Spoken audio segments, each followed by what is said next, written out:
फिर से आप सबों का स्वागत है मेरे YouTube चैनल रामा क्लासेस में। और अभी हम जो जानने वाले हैं वो है कोण और त्रिभुज। कोण और त्रिभुज ये बेसिक आपका गणित में है। तो गणित की बात अगर हो और कोण और त्रिभुज के बारे में अगर बात ना हो तो ऐसे कभी होती नहीं है। तो आज हम इसी को जानने वाले हैं, कोण और त्रिभुज के बारे में। तो चलिए, कोण में हम कौन कौन से प्रकार के कोण जानेंगे। सबसे पहले हम ये जानेंगे कोण किसको कहते हैं। अगर कोण जान गए तो फिर इसके बाद कोण के प्रकार में न्यून कोण होता है, समकोण होता है, अधिक कोण होता है, अधिक कोण, फिर ऋजु कोण होता है, प्रतिवर्ती कोण होता है, प्रतिवर्ती कोण। इसके अलावा संपूर्ण कोण होता है, संपूर्ण कोण। ये बस एक ही बार में सबको हम जान लेंगे। इसके बाद हमको और क्या क्या जानना है, सो देखो, संपूरक कोण, पूरक कोण, ये दो जानना है। इसके अलावा हम बात करेंगे रैखिक युग्म के बारे में, रैखिक युग्म, एकांतर कोण, एकांतर कोण, और क्या बात करेंगे, शीर्षाभिमुख कोण, शीर्षाभिमुख कोण, संगत कोण के बारे में बात करें, संगत कोण। तो देखिए इतने सारे प्रकार के कोण होते हैं। आप इसमें कौन कौन सा कोण जान रहे थे हमको पता नहीं, लेकिन अब आप ये सारे कोण जानेंगे। बस ये अंत तक बने रहिए और इसमें बहुत सारा क्वेश्चन आएगा। जैसे ऐसे दिया हुआ, ये लिख दिया 25 डिग्री, तो ये कितना डिग्री होगा, यही सब कोण से हम निकाल लेंगे। ऐसे मान लीजिए दिया हुआ है त्रिभुज, इसको आगे बढ़ा दिया, अब ये कोण दिया है, ये कोण दिया है, मान लीजिए ये 25 दिया, ये 45 दिया, तो ये कितना डिग्री कोण होगा। नहीं तो ऐसे अगर त्रिभुज खींचा गया है, ठीक, अब ये कोण दिया हुआ है और ये कोण हमको निकालना है। मान लीजिए 45 डिग्री दिया है और ये कोण पूछ रहा है, कैसे जानेंगे। तो इन सारी चीजों को आज जानेंगे बहुत ही आसान तरीके से। इसके लिए आप हमारे इस वीडियो में अंत तक बने रहे। तो चलिए बात को शुरुआत करते हैं। यहाँ सबसे पहले हम जानेंगे कोण। कोण से पहले आप बिंदु, रेखा, ये सब के बारे में जान लिए तो ठीक है, और नहीं अगर जाने तो हमारी पुरानी वीडियो है, सर्च मारिए उसमें, आप हमारे चैनल में, और फिर मिल जाएगी। तो हम कोण को जानेंगे। कोण का मतलब जहाँ पर दो किरण का एक केंद्र बिंदु हो, दो किरण इस प्रकार का हम जो लाइन खींचे इसको किरण करते हैं। तो इन दोनों किरणों का एक ही अंत बिंदु है। ऐसा भी होता है जब दो किरण किसी एक अंत बिंदु पर या किसी एक बिंदु पर प्रतिच्छेद करते मिलते हैं तो इस भाग को कोण कहते हैं। इस भाग को क्या कहेंगे, कोण। चलिए, कोण अगर कंप्लीट हो गया है, क्योंकि हम बहुत ज़्यादा थ्योरी नहीं लिखा रहे हैं, इसलिए थ्योरी नहीं लिखा रहे। अब जाना है, समय आपके पास भी बहुत कम है, तो समय बहुत कम है, हम बस चीज़ों को समझ रहे हैं। अगर आपको एक बार में समझ में आ गए लेकिन फिर भूल गए, चलिए फिर से एक बार देख लीजिएगा, कहीं जा थोड़ी ना रहा है। अब आगे नहीं होगा। देखिए आपका जो कोण जो शुरू होता है, ये हो गया, ये अभी आपको 0 डिग्री में, कितना डिग्री में, 0 डिग्री में। तो यहाँ से अगर हम एक कोण इधर बना दें, मान लीजिए 45 डिग्री, तो इस तरह से 90 डिग्री, इतना सबको मिलाएंगे तो ये हो जाएगा 90 डिग्री। कितना डिग्री, 90 डिग्री। अलग अलग प्रकार के कोण बनेंगे। अगर कोई कोण 0 डिग्री से बड़ा और 90 डिग्री से छोटा, 90 डिग्री से छोटा का मतलब 89.99 डिग्री भी अगर कोई है ना, तो उसको हम कहेंगे न्यून कोण। यहाँ देखिए, इसका मान अगर 89.9 तक है, 89.9 डिग्री, तो यहाँ पर देखिए ये यहाँ से यहाँ तक 90 डिग्री के लिए थोड़ा सा लाइन सीधा हो जाता। तो अगर 90 डिग्री के लिए लाइन सीधा नहीं हो रहा है, 89 डिग्री तक बनाए, 89 डिग्री का मान लीजिए दोस्तों कोई भी कोण इस प्रकार से बन रहा है, तो ये आपका हो गया न्यून कोण। इस प्रकार का कोण हो गया न्यून कोण। इसका मान हो सकता है 89 हो, 88 हो या 80 हो, लेकिन 90 से कम। कितना से कम है, 90 से कम। लेकिन किससे ज़्यादा है, 0 से ज़्यादा। 0 से ज़्यादा और 90 से कम जो कोण होंगे उसको क्या कहेंगे, न्यून कोण कहेंगे। चलिए, जब न्यून कोण हो गई तो उसके बाद बात समकोण के बारे में। समकोण देखिए, ये जब भी किसी कोण का 90 डिग्री का मान होगा, कितना डिग्री का, 90 डिग्री का मान, तो वहां पर उसको हम क्या कहेंगे, समकोण कहेंगे। अगर इधर से रेखा और इधर से बस एकदम लंबवत एक सीधा रेखा था, तो यहाँ पर 90 डिग्री कोण बनेगा, लंबवत। लंबवत जैसे हम लोग टी लिखते हैं तो ये लंबवत है। घर के कोना के बीच, एक कोना जो है घर का, दो दीवारों के बीच का जो कोण होता है अक्सर 90 डिग्री का होता है। ये दीवार नीचे से जो ऊपर खड़ी हुई है तो ये 90 डिग्री में जा रहा है। अगर जरा सा भी 1 डिग्री भी कम होगा तो दीवार कहीं ना कहीं झुक जाएगा। तो इस दीवार ये जो है ये 90 डिग्री, इसी को कहते हैं परपेंडिकुलर, मतलब एक दूसरे के ऊपर लंबवत है। तो जो भी लंबवत होंगे वो 90 डिग्री का कोण बनेगा। कितना डिग्री कोण बनेगा? 90 डिग्री। और अगर 90 डिग्री कोण बना तो उसको हम कहेंगे समकोण। तो आपका बहुत ही जल्द ये 2 चीज कंप्लीट हो गया। अधिक कोण, कोई कोण अब 90 डिग्री से ज्यादा बड़ा हो गया। क्या हो गया? 90 डिग्री से बड़ा। तो 90 डिग्री से बड़ा ये हो गया 90 डिग्री का। अब ये देखिए 90 डिग्री से बड़ा तो है लेकिन 180 डिग्री से छोटा। किससे छोटा है? 180 डिग्री से छोटा है। और 180 डिग्री से अगर छोटा है तो उसको हम लोग कहेंगे अधिक। 90 डिग्री से ज्यादा और 180 डिग्री से छोटा। अब यहाँ जैसे में देखें 122 डिग्री लिखा है, 145 डिग्री, तो ये 90 से तो ज्यादा है लेकिन 180 से कम है, इसलिए ये हो गया अधिक कोण। अब हम लोग जानते हैं रिज्जु कोण। रिज्जु कोण क्या है? तो यहाँ 90 तो यहाँ पर 180 डिग्री। कितना डिग्री? 180 डिग्री। ये कोण बना पहले, यहाँ अगर होता छोटा होता यहाँ सीधा 90 डिग्री होता, लेकिन ये यहाँ पर चल गया। अगर हम सीधा सीधी कोण बन गया तो यहाँ पर 180 डिग्री का कोण बन रहा है। एक सीधी लाइन में 180 डिग्री का ही कोण बनेगा और 180 डिग्री का जहाँ कोण बन रहा है उसको हम लोग कहेंगे रिज्जु कोण। क्या कहेंगे उसको? रिज्जु कोण। 180 डिग्री का कोण मतलब रिज्जु कोण। और देखिए इसको संपूरक कोण भी कहते हैं। संपूरक कोण, इसको संपूरक कोण तब कहेंगे जब ये है 120 डिग्री और उसी में जोड़ दिए हम 60 डिग्री तो हो गया 180 डिग्री, तब हम कहते हैं। लेकिन इसको हम लोग कहेंगे रिज्जु कोण। अब रिज्जु कोण में भी कैसा कोण है मैं आगे और भी जानेंगे, लेकिन पहले हम देख लेते हैं इसके बाद प्रतिवर्ती और संपूर्ण कोण है। संपूर्ण तो प्रतिवर्ती कोण क्या समझेगा? यहाँ मतलब 180 से भी ज्यादा। प्रतिवर्ती कोण 180 डिग्री से भी ज्यादा है लेकिन 360 डिग्री से कम। कितना डिग्री से कम है? 360। मतलब ये 60 के इधर अगर हो जाता और इधर से हम कोण नाप रहे हैं, इधर से नहीं नापेंगे, इधर से यहाँ अधिक कोण है तो इधर से जब उल्टा करके नाप रहे हैं तो प्रतिवर्ती कोण। प्रतिवर्ती मतलब उल्टा नापना। क्या देखिए इस प्रकार का हमारा कोण था, मान लीजिए पहले इस प्रकार का हम ऐसे नापे थे तो ऐसे नहीं, ऐसे नापना है। ठीक, तो जब वैसे नापेंगे तो प्रतिवर्ती हो गया। प्रतिवर्ती कोण में जो है क्वेश्चन और आता है इस प्रकार का क्वेश्चन। मान लीजिए ये दे दिया है, ये दे दिया आपका 45 डिग्री। कितना दे दिया? 45 डिग्री। तो इसका प्रतिवर्ती कोण होगा। प्रतिवर्ती कोण तो यहाँ से देखिए, यहाँ से जो शुरू होता है ना यहाँ तक खत्म होता है तो 360 डिग्री कोण होता है। कितना डिग्री कोण होता है? 360 डिग्री का कोण। और जब यहाँ से शुरू होकर यहाँ तक खत्म हो गया तो ये कह रहे नहीं हमको यहाँ से यहाँ तक का नापना होता है, यहाँ से यहाँ तक का। तो यहाँ से यहाँ तक नापने के लिए 360 में हम 45 डिग्री को घटा देंगे। कितना घटा देंगे? 45। तो 300 इधर बच गया, 15 उधर, तो 315 डिग्री का कोण बच गया। क्लियर है? प्रतिवर्ती कोण में और देख लेते हैं। मान लीजिए इस प्रकार का एक कोण, इस कोण का माप 120 डिग्री और कह रहा है इसका प्रतिवर्ती कोण ज्ञात कीजिए। इधर से ज्ञात कीजिए तो वही टोटल कोण होता है 360 डिग्री। 360 में 120 घटा देंगे तो देखिए 240 डिग्री। तो ये प्रतिवर्ती कोण। अब इसके बारे में जानेंगे संपूर्ण कोण। संपूर्ण कोण वही 360 डिग्री। संपूर्ण कोण का मतलब यहाँ से घूम के अगर यहाँ तक हम नापेंगे तो हो जाएगा 360 डिग्री और इसी 360 डिग्री को हम लोग संपूर्ण कोण कहते हैं। एक पूरा कोण कहते हैं। तब पूरक और संपूरक के बारे में बात करेंगे, इसको मिटा देंगे पूरक और संपूरक। तो जब भी किसी दो कोण को जोड़ेंगे, कितने कोण को? दो कोण, तो हो जाएगा 90 डिग्री। तो ये हो गया पूरक कोण। पूरक कोण दो कोण को जोड़ने से 90 डिग्री। जैसे मान लीजिए हम 45 और 45 को जोड़ रहे हैं कितना हो गया? 90। मान लीजिए हम 60 और 30 को जोड़ रहे हैं कितना हो गया? 90। 85 और 5 को जोड़ रहे हैं कितना हो गया? 90। तो इसको हम लोग कहते हैं पूरक कोण। इसको क्या कहते हैं? पूरक कोण। इसी तरह अगर संपूरक जानना है तो संपूरक को जब भी दो कोण को जोड़ेंगे, दो कोण जोड़िए 120 डिग्री और 60 डिग्री और अगर हो गया 180 डिग्री। 180 डिग्री होगा तो संपूरक, 90 डिग्री होगा तो पूरक। 180 डिग्री होगा तो संपूरक, 90 डिग्री होगा तो पूरक। अब उसके बाद हम बात करने वाले हैं रैखिक युग्म के बारे में। किसके बारे में? रैखिक युग्म। चलिए तो यहाँ पर हम बात करेंगे रैखिक युग्म।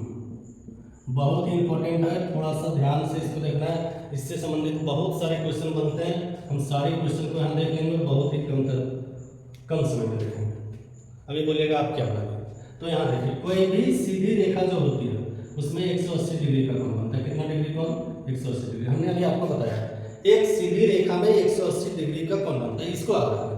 अब इसमें हम 2 को कोण बनाए चाहे 3 को कोण बनाए, इसको हम x मान लें, इसको y मान लें, तो यहाँ x प्लस y ये दोनों मिलकर कितना डिग्री हो जाएगा? 180 डिग्री।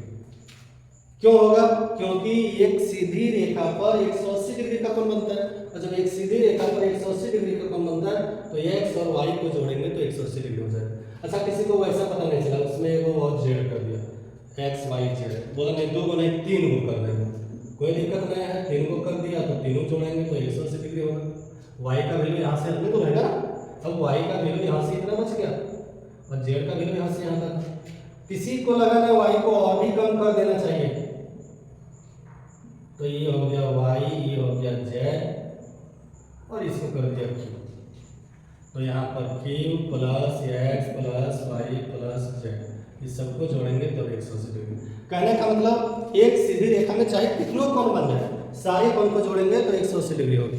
एक सीधी रेखा में चाहे कितनों भी कोण क्यों न बन जाए, सारे कोण को जोड़ेंगे तो 180 डिग्री हो जाएगी। अब यहाँ देखिए इससे संबंधित क्या क्या क्वेश्चन आ सकते हैं। तो सबसे पहला चीज ये दे दिया 45 डिग्री और इधर आपका लगा दिया वाह। चलिए क्या हो गया, तो इसके लिए साधारण है 180 डिग्री सीधा लाइन में बना, 45 बना तो 135, सीधी बात। क्वेश्चन अगर यह भी कर दिया 45 डिग्री का संपूरक कोण, सीधी बात, 45 डिग्री का संपूरक कोण का मतलब 180 डिग्री, 45 दिया है तब भी 135 डिग्री। क्लियर? अब आगे देखते हैं। रेखिक युग्म अगर हो गई हो तो हम लोग जानेंगे कुछ रेखा और उसके बाद में जानेंगे क्या रेखा जानेंगे। तो देखो, जिसको हम लोग कहते हैं समांतर रेखा, पैरेलल, यहाँ और यहाँ की दूरी बराबर। जैसे आप रेल की पटरी देखते हो, इस समान दूर परस्पर होता है, अगर उसी प्रकार का 2 रेखा है और उसको कोई तिर्यक रेखा प्रतिच्छेद कर रहा है, कौन रेखा? तिर्यक। तो तिर्यक रेखा के प्रतिच्छेद करने के बाद क्या होगी? सो देखो, ये दोनों रेखा समांतर है, इसलिए यहाँ पर जितना डिग्री कोण बनेगा यहाँ पर उतना ही डिग्री कोण बनेगा और ये दोनों संगत कोण होगा। कैसे कोण होगा? संगत कोण। संगत कोण किसको कहेंगे? 2 समांतर रेखाओं को जब कोई तिर्यक रेखा प्रतिच्छेद करेगा तो ई वाला कोण और ई वाला कोण, एक के तरफ 2 कोण है, देखो इन्हें वाला भी और इन्हें वाला भी एक के तरफ 2 कोण है, और जब एक के तरफ वाला कोण होगा इन्हें वाला भी, यहाँ इसको देखो ई कोण भी और ई कोण, जब एक की तरफ 2 कोण है तो वे हो जाएंगे संगत कोण। और संगत कोण क्या होगा? हमेशा बराबर होगा, संगत कोण हमेशा बराबर होगा। तो संगत कोण के बारे में अगर आप समझ लें तो उसके बाद हम चलते हैं संगत कोण के बाद एकांतर कोण के बारे में। सबसे ज्यादा पेचीदा यही है, एकांतर कोण। एकांतर कोण भी वही, मान लीजिए इसको कोई तिर्यक रेखा प्रतिच्छेद, हम आगे इसका एग्जांपल भी देखेंगे कैसे किस प्रकार से प्रतिच्छेद करता है और कैसे वो बनते हैं। तो यहाँ देखिए, तो एकांतर कोण, इधर वाला ये कोण और इधर वाला ये कोण, आप कैसे रहेगा? तो याद रहेगा, यहाँ से देखो चेक बन रहा है, गलती हो जाएगी। चलो इधर से देखते हैं, ऐसे बन रहा है, यही रेखा अगर ऐसे होता ऐसे, तब तो यहाँ चेक बन जाती ना, तो ये कोना और चाहे ये कोना चाहे ये कोना, मार्का बस ये ध्यान रखना है, चाहे इस प्रकार से हो जाए चाहे इस प्रकार से हो जाए, तो ये कोना और ये कोना, अगर ये लाइन पूरा है तो ये कोना जाएगा, अगर ये लाइन पूरा है तो ये कोना जाएगा। जस्ट विपरीत वाला कोण, और जो भी विपरीत वाला कोण होंगे वो एकांतर कोण होगा। क्या होगा? एकांतर कोण। और एकांतर कोण भी हमेशा बराबर होंगे, एकांतर कोण क्या होंगे? हमेशा बराबर होंगे। अब आगे देखें शीर्षाभिमुख कोण।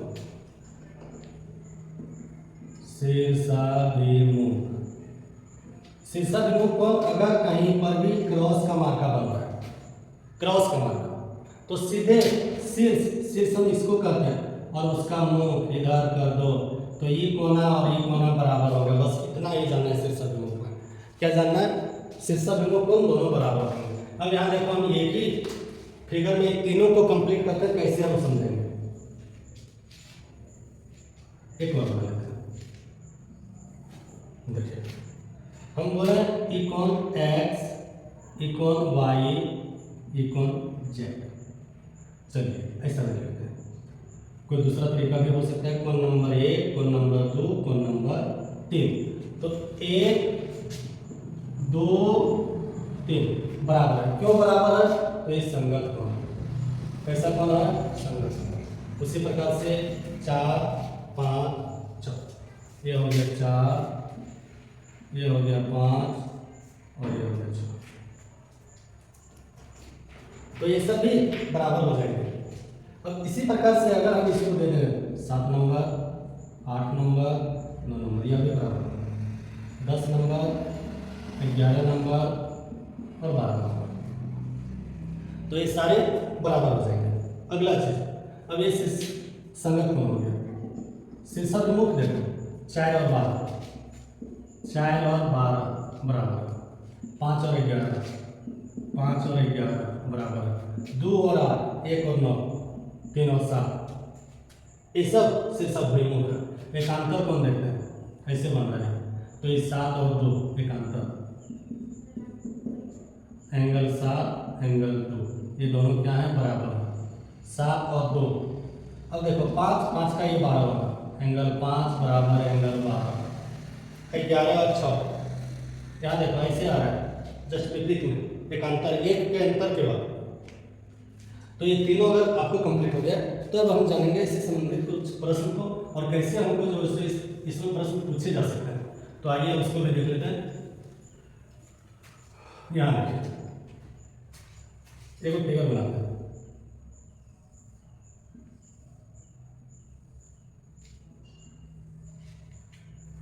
चलिए फिगर बन गई। इसको अगर हम मिटा दें या रहने दें मतलब नहीं है।